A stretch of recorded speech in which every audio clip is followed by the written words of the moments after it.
Boker Tov, il est 8h, heure de Jérusalem, 7h, heure de Paris. C'est l'heure du premier journal d'information ce matin sur Studio Kalita, relayé sur les ondes de Radio J. Un premier journal que nous commencerons par les très importantes mesures de sortie de crise annoncées hier de manière très détaillée par le Premier ministre Binyamin Netanyahou et par plusieurs ministres de son gouvernement. Et nous commencerons par la mesure qui, on va dire sentimentalement, est la plus importante. Après près de 2 mois, il est enfin permis en Israël de se rendre au domicile des personnes âgées, des grands-parents en particulier, mais pour l'instant ou des parents bien entendu, mais pour l'instant sans pouvoir embrasser ou avoir de contact physique direct avec eux. Autre mesure annoncée hier par Binyamin Netanyahou, l'annulation de la immédiate de la limitation des fameux 100 mètres de circulation, réouverture des crèches et jardins d'enfants à partir de dimanche prochain. Il est désormais possible d'organiser des mariages avec 50 personnes et des Brit Mila avec 19 personnes au lieu de 10, ce qui est tout de même loin de satisfaire les propriétaires, bien entendu, de salles de fête qui pour la plupart devront rester fermées. À partir de jeudi, réouverture des centres commerciaux et des marchés populaires dans tout le pays. À partir de vendredi, réouverture des salles de sport. À partir de la fin du mois de mai, réouverture de toutes les classes dans tous les établissements scolaires israéliens et également dans toutes les universités. Réouverture également à la fin du mois de mai des musées et des parcs nationaux. Quasiment en même temps, tous les restaurants et les lieux de loisirs et détente comme les cinémas et les théâtres pourront rouvrir, mais bien sûr avec des restrictions. Et à partir du 14 juin prochain, annulation de toutes les mesures interdisant les rassemblements. Mais pour l'instant, il faut le souligner encore, aucune directive ne concerne la réouverture de l'ensemble des synagogues en Israël. Autre point, il a été question d'instaurer un bouclage hermétique à Lag BaOmer pour empêcher les rassemblements autour des feux de joie. Mais finalement, il y aura un interdit de se rassembler, mais pas un bouclage comme à Pessah ou à Yom HaAtzmaut.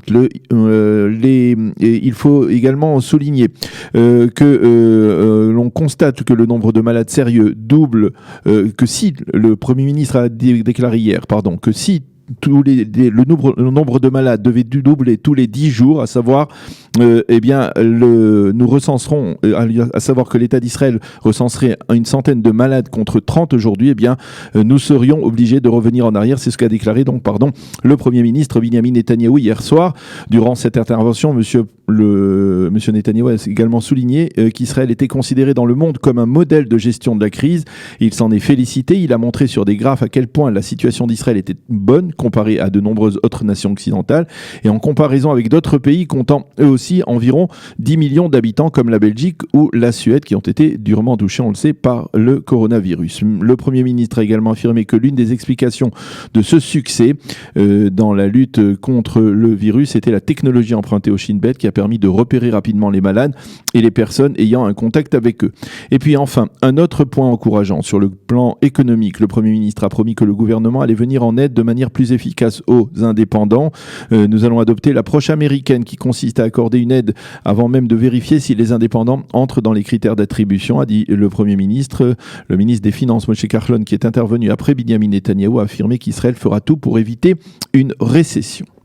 La Cour suprême a débattu hier pendant 9h30 du contenu de l'accord de coalition entre le Likoud et le parti bleu-blanc, le tout en direct devant les caméras des télévisions israéliennes. Les juges ont essayé de comprendre la teneur de certaines clauses jugées comme problématiques et leur constitutionnalité.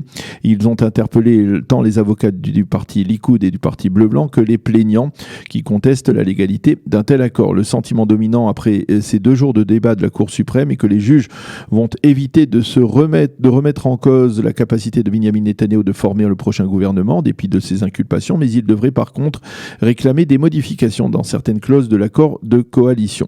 La présidente de la Cour suprême, Esther Hayut, a affirmé que la Cour publiera ses conclusions avant jeudi soir à minuit, c'est-à-dire à l'heure où le mandat de la Knesset pour la formation du gouvernement prendra fin.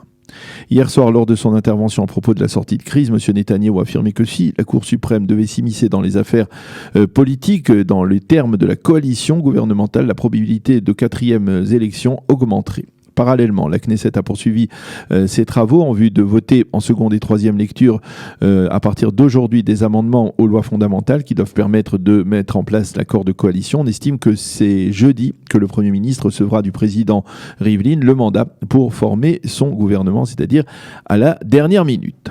La Syrie affirme que des avions de l'armée de l'air israélienne ont bombardé hier soir l'Institut syrien des sciences qui est situé près d'Alep. Selon des sources syriennes, les appareils israéliens auraient tiré plusieurs missiles qui auraient été apparemment interceptés par les batteries antimissiles de l'armée syrienne. Selon par contre le comité de suivi de l'opposition syrienne, l'Institut attaqué abriterait des forces syriennes et pro-iraniennes et il aurait été sérieusement endommagé en Israël. On refuse bien entendu de réagir à ces informations. La météo pour terminer étant plus frais, avec des pluies éparses à partir d'aujourd'hui sur l'ensemble du territoire israélien. Il fera 22 degrés à Jérusalem, 23 à Tel Aviv et 33 degrés à Eilat.